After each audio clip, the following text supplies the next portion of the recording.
পররাষ্ট্র প্রতিমন্ত্রী নম্বর 1 হুমায়ুন কবিরকে সাংবাদিকরা প্রশ্ন করেছিলেন তার দ্বৈত নাগরিকত্বের বিষয়ে অথবা তার ব্রিটিশ নাগরিকত্ব বিষয়ে। তিনি এভাবে উত্তর দিয়েছেন। তাকে দৈনিক প্রথম আলোর সাবেক সাংবাদিক, বর্তমানে কানাডা প্রবাসী সাংবাদিক, একজন সিনিয়র সাংবাদিক তিনি বলেছেন এটা অসভ্যতা, শিষ্টাচারহীনতা, সৌজন্যবোধহীনতা, শিষ্টাচারহীনতা। প্রশ্ন যে কেউ করতে পারে, তিনি প্রশ্নের জবাব দিতে পারেন, নাও দিতে পারেন। কার জ্বালা, কেন তাদের জ্বলছে, তিনি 1-11 সরকারের কথা মনে করানো সহ অনেক কাহিনী সামনে নিয়ে আসলেন। কিন্তু তিনি বিদেশি নাগরিক কিনা এ প্রশ্নে কোনো জবাব দিলেন না। লন্ডন প্রবাসী সৈয়দ এহসান ফেসবুকে স্ট্যাটাস দিয়ে চ্যালেঞ্জ করে বলছেন যে হুমায়ুন কবির ব্রিটিশ পাসপোর্টধারী, তিনি লেবার পার্টি করতেন, বেতনাল গ্রিন এলাকার সেক্রেটারি ছিলেন, তিনি আওয়ামী লীগের মরহুম সাবেক সাধারণ সম্পাদক সৈয়দ আশরাফ সাহেবের কাছে বহুদিন ঘুরেছেন আওয়ামী লীগের সদস্যপদ পাওয়ার জন্য।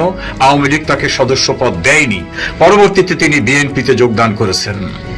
এখানে একটি পরিধানযোগ্য যে বর্তমান যিনি পররাষ্ট্রমন্ত্রী, তিনি যখন ডক্টর ইউনূসের নিরাপত্তা উপদেষ্টা ছিলেন, সেই সময় বর্তমান বিএনপির স্বরাষ্ট্রমন্ত্রী সালাউদ্দিন এবং বিএনপির ভারপ্রাপ্ত মহাসচিব যিনি রুহুল কবির রিজভী, দুজনে দুটি তীব্র দিয়েছিলেন তার বিরুদ্ধে। সালাউদ্দিন সাহেব বলেছিলেন, ডক্টর ইউনূস আপনার কি কাণ্ডজ্ঞান বলতে কিছু নাই? আপনি একটা বিদেশি নাগরিককে নিরাপত্তা উপদেষ্টা নিয়োগ করেছেন, তার কাছে এই রাষ্ট্রের কোনো গোপনীয়তা কি নিরাপদ? তিনি ইউনূসকে কাণ্ডজ্ঞানহীন পর্যন্ত বলেছিলেন।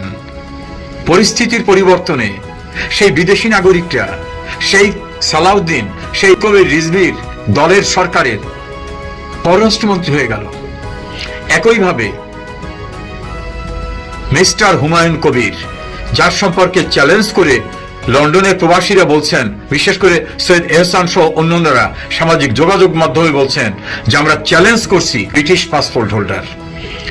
ব্রিটিশ পাসপোর্ট হোল্ডার কি মন্ত্রী হতে পারেন? বাংলাদেশের সংবিধানে এমন সুযোগ আছে?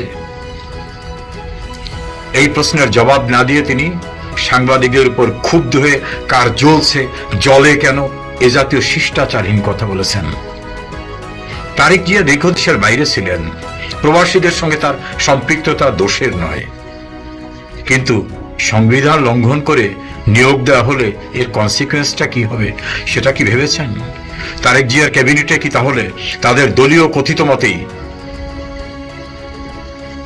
ডক্টর খলিলুর রহমান প্রবাসী, হুমায়ুন কবির প্রবাসী, প্রবাসীরা কি মন্ত্রী হতে পারেন? এই প্রশ্ন কিন্তু ঘুরপাক খাচ্ছে।